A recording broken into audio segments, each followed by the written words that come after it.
Hi, hello. This is rather intimate today. Well, my bed. It's bouncy. Oh wow. That came out more inappropriate than it should have. Let's rewind and start over. Hello. Hi. Welcome back. My name is Ruby. I was thinking about doing a June wrap-up type of thing, but I already do that on my blog, so I mean technically it is kind of a June wrap-up but it's also some books that I read early July until I think the 3rd. I read 3 books already in the first few days of July that were outstanding from June, so I thought I would share my Pride wrap-up. So June was Pride month. As I mentioned, I read almost all of the books that I read were queer, and it's great, so I just felt like talking about them. Should we just get on into the books? Let's do that. We're gonna need to pull up let's turn the brightness down. I don't remember the order that I read these books in. The first book that I read, Sea Star Summer by Sally Partridge, which is a book by a local South African author. If you didn't know, I live in South Africa. And it was really great. I gave it 3 out of 5 stars. Not because I felt like it was bad, and I also hate the connotation of the word average because it wasn't average, it was just enjoyable and I couldn't really rate it higher than it was. But it's just a coming of age story about a 16-year-old girl named Elise, and she goes on holiday with her family and she meets a girl.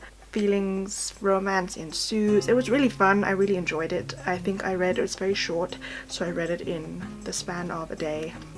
And I just thought that it was really cute. The only thing that I didn't love, there was like too much South African slang, which some people would appreciate, but not for me. And I think that it was quite fast-paced, and not all of the characters were very well developed. Like, I only liked a few of them, the others were just annoying. Trigger warnings for attempted sexual assault. So, next book I reread was Red, White and Royal Blue. Somebody can please feel free to explain to me why I decided to do this to myself, because I do not know. Red, White and Royal Blue was my favorite read of last year. I was obsessed with it, and for some reason I was just craving it. I follow this Twitter bot. I follow this like quote bot, I think that's what it's called, where they tweet quotes from the book. If you don't know what Red, White and Royal Blue is about, I assume you've been living in like Alaska or somewhere where there's no signal for a year, because it's been everywhere and it's well deserved of its hype. Okay, long story short, male-male romance between the first son of the United States, if the president was a woman, and the Prince of England/Wales. I don't exactly know. It's adorable. Also, I think I had a new appreciation for some of the side characters. We love Nora.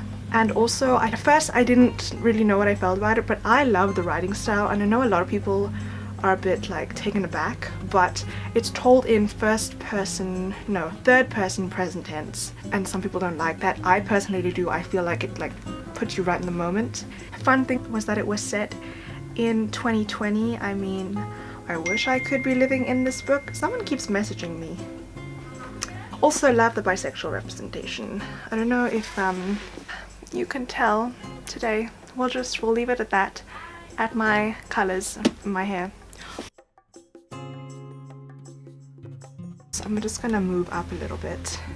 The next book that I read was Take a Hint, Danny Brown by Talia Hibbert, which I stayed up until I think midnight. I was up at midnight, and I got it on my Kindle because I was just so stoked to read this. I read Get a Life, Chloe Brown, earlier this year. I enjoyed it, but it wasn't exactly what I was expecting. And at the time I gave it 3 stars, but again, not because it's a bad book. I actually really loved it. It just was not like my kind of adult romance, but I love everything that Talia Hibbert does. She's just so talented, and I think she brings so much to the romance genre, and I'm not an avid reader of the genre. I've only read a couple books at this point, so I can't really talk, but I think that, you know, what she does, I love how diverse it is. I think that the relationships are all very healthy, and it's just like what romance should be. I appreciated that, but it was just not exactly what I was expecting. And I read this one, and I gave this one a 3.5 out of 5 stars. Again, not a bad rating. A lot of these books I'm giving 3.5 out of 5 stars. You know what, I forgot to mention, Red, White and Royal Blue, if I could give it 1,000 stars, it would get 1,000 stars. but take a hint, Danny Brown. I think I liked it a lot more because I really was shipping the two main characters. Danny is black, bisexual, and plus size, and Zafir is a non-practicing Muslim. Those are the two main characters, and they sort of have to fake date when this video of them goes viral that looks like they are in like a relationship, and it then turns into a friends with benefits situation. I do recommend. Very, very good. The next book that I read was Date Me, Bryson Keller by Kevin Van Wy, also by a South African author, which is really fun. It is not set in South Africa, so don't go into the book expecting that. I really, really liked this book. Again, 3.5 out of 5 stars. I think that it was such a fun book. It tackled these really important issues, including obviously homophobia, because the main character is gay, and also being mixed race. There was some discussions about that, and I think that those are so valid and important. It's basically about this boy Kai, who is at a school. He's not out yet, he's closeted, and this boy Bryson has like a dare from his friends where you have to date someone every week, and Kai, you have to be asked to date them, and Kai comes up to him and he's like, date me, Bryson Keller. The writing wasn't anything amazing, but it was easy to follow. The only issue that I had was that I felt like it didn't really flow seamlessly with the book as I would have wanted, and B, I did not like that there was a little bit of bi erasure going on over there. It was discussed like once. There should have been more about that. It was never clarified. But apart from that, Stella, I loved the romance. I thought it was really cute. Trigger warnings for coming out because, you know, people are nasty. And the next book that we have to talk about is rather unfortunate, as you can tell by my decline in tone. Only Mostly Devastated by Sophie Gonzalez. Don't know, man. No. I did not like this book. Gave it 2 stars. Here's why.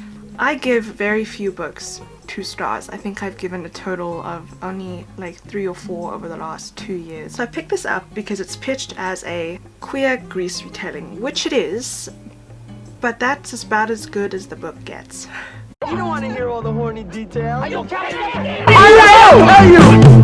Summer loving had me a blast. I'm in the minority here that I didn't like this book. I just couldn't do it. I did not like this book at all. The first 70 pages were fine. Downhill. The romance, there's no chemistry. They're toxic. There are flashbacks in the book. I did like that. I didn't think it made the story disjointed or anything. I didn't like the writing. It was trying to be funny and it wasn't funny. There was just jokes all over the place, and I usually like witty sort of writing styles, but not this kind where all of the jokes are in the narrator's head. Just no. Don't recommend, but I mean, I am in the minority, so maybe you'll like it. A lot of people are giving it like really good reviews, so unfortunately not for me. It didn't do it for me. The ending was sweet, but I didn't care enough that it was like I could up the rating. 2 stars. Next book. I need some lip balm. My lips are all dry. Next book that we have to talk about. All Boys Aren't Blue by George M. Johnson. I'll put the cover over here. Which was so phenomenal.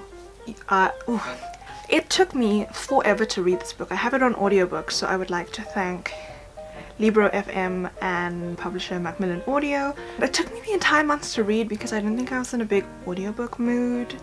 But this book is narrated by the author, and it just made the experience so personal. I don't know how to rate a book because it's literally George's life, but I mean, it had to get a 5 out of 5 stars. Everyone should read this book. Just so much in here. It's so good, and I really want to get a physical copy so I can tab and mark up some of the quotes because they were phenomenal. If you haven't read this book, highly recommend. You need to read it. It's so impactful and empowering and necessary and important to talk about. This book is a YA non-fiction memoir, by the way. It's told in like the form of essays. It's just very good, very good. Read it. The final book that I read is Boyfriend Material by Alexis Hall, which is so much fun. I gave it 4 out of 5 stars, and I highly recommend the audiobook. It's narrated by this British guy, and he does all these accents. I don't know how accurate some of the accents are, so if you're from England and they sound funny, then, but from my knowledge, I was born in London, they sounded like more or less accurate. This one is a, as you can tell by the people on the cover, is a male adult romance, and it's just so funny. I was laughing so hard. As I said, highly recommend the audiobook. Thank you to, let me check the publisher, Sourcebooks Casablanca, love that name, for providing me an e-arc via NetGalley and the ALC via Libro. Hi friends! I may or may not have done a terrible job at explaining the synopsis of Boyfriend Material, so here's me editing. Voice me. I hope this will do. Basically, what this book is about, it's about a boy, not a boy, a man named Luke, who goes out to a gay bar one day and accidentally stumbles out looking drunk, and the press take a photo of him, and the reason that the press find him is because his father, who abandoned him, and he's very close to his mother, is like a singer rock star guy. And he feels terrible, and then at work his boss is like, you look bad coming out of this gay bar, which is obviously terrible, and the boss is not a very nice person. But of course he doesn't feel like finding another job, so he gets his friend to set him up with a fake relationship, because that is what his boss suggests. She says, get yourself a boyfriend. And that's basically it. They fake date. Proceed on with the rest of the video. Okay, cool, bye.